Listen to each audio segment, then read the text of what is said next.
कहना चाहेंगे आज आप? देखिए, पूरे भारत के अंदर त्राहिमाम है, बेरोजगारी का दर बढ़ता जा रहा है। आप सभी जानते हैं कि जब ये सरकार दूसरी बार सत्ता में आई 2019 में, इसने वादा किया था कि 2 करोड़ लोगों को हम रोजगार देंगे प्रति वर्ष। हालात आप देखते हैं, और इसी प्रकार से हरियाणा सरकार ने कहा था कि प्रति वर्ष 1.5 लाख रोजगार दिया जाएगा।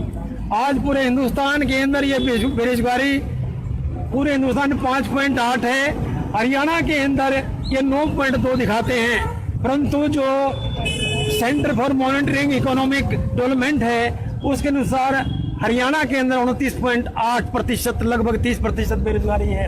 अगर बेरोजगार बढ़ेगा तो बेरोजगारी के साथ साथ आपकी जो अपराध की प्रवृत्ति है युवाओं की वो बढ़ेगी। आप दिन दहाड़े देखते हैं, महिलाओं पर अत्याचार देखते हैं।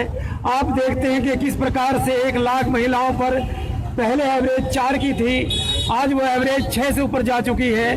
महिलाओं के साथ रेप के केसेज बढ़ते जा रहे हैं और नशा समाज के अंदर घुन की तरह लग चुका है। ऐसा लगता है कि मोदी सरकार केवल शासन करने में व्यस्त है, मंत्रिमंडल बदलने में व्यस्त है, उसको रोजगार के प्रति कोई भावना नहीं है। और जब पूछा गया कि मोदी साहब कहते थे 2 लाख लोगों को रोजगार देंगे, तो उन्होंने कहा कि जुमलेबाजी थी। 15 लाख रुपए जुमलेबाजी, हर बात जुमलेबाजी। तो ऐसी हालात में अगर देखें, हरियाणा का रैंक समग्र विकास दर के अनुसार 14वां स्थान है, जिसके अंदर 67 अंक होते हैं। त्रिपुरा से भी केवल 1 पायदान ऊपर है। जो हरियाणा प्रथम स्थान पर हुआ करता था, वहां पर जो स्थिति है जिसमें शिक्षा आती है, स्वास्थ्य आता है, निवेश आता है, आय आती है, उन सब में 14वां स्थान है। एक शर्म की बात है, दुर्भाग्यपूर्ण है। हमारी सरकार से अपील है कि आम आदमी पार्टी इस बात को बड़े ध्यान से, सिर्फ नेतृत्व हमारे राष्ट्रीय संयोजक अरविंद केजरीवाल जी और MP सुशील गुप्ता जी इस बात की ओर ध्यान दे रहे हैं।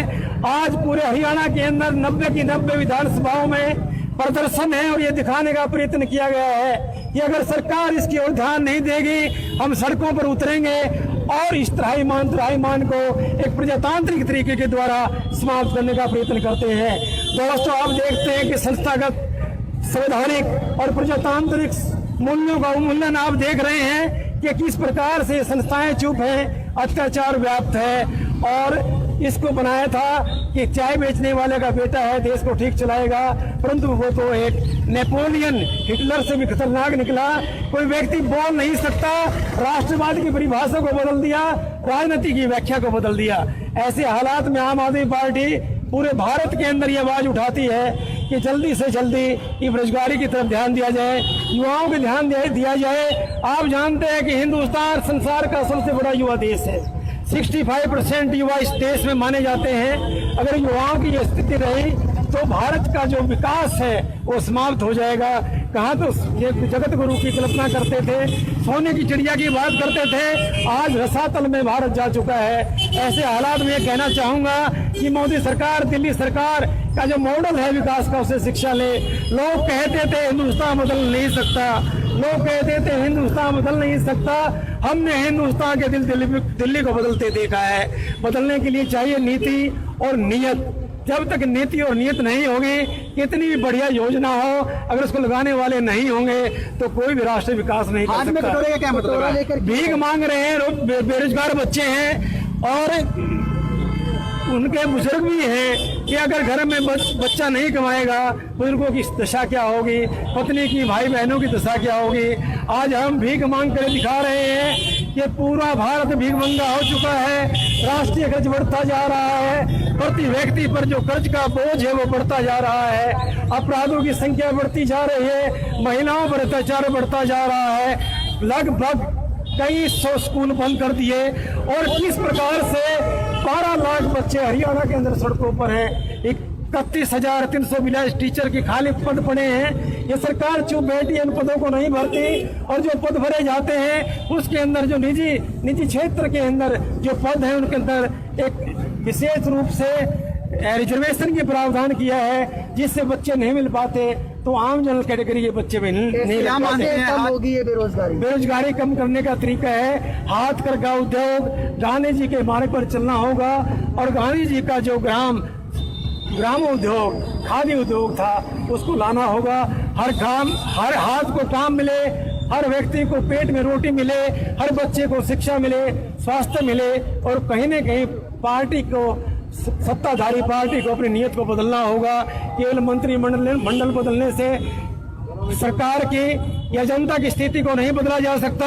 मैं अंततः ये कहना चाहूंगा कि मोदी सरकार शर्म करो, शर्म करो, मोदी सरकार शर्म करो। तलने की जो बात भाई, पकोड़े की बात ये है, जब तेल ही 265 रुपये होगा सरसों का, बेसन का रेट क्या आप जानते हैं, पेट्रोल का रेट सेंचुरी से ऊपर जा चुका है, डीजल का तेल सेंचुरी के निकट है, और किस प्रकार से हिंदुस्तान के अंदर सोयाबीन जैसा तेल जो सबसे सस्ता था उसके रेट आप देख सकते हैं। चीनी के रेट, घर का जो बजट है वो हिल चुका है, और कोरोना महामारी के अंदर निसंदेह इसका प्रभाव पड़ा है, परंतु मोदी सरकार ने पूरे देश का भट्टा बिठा दिया।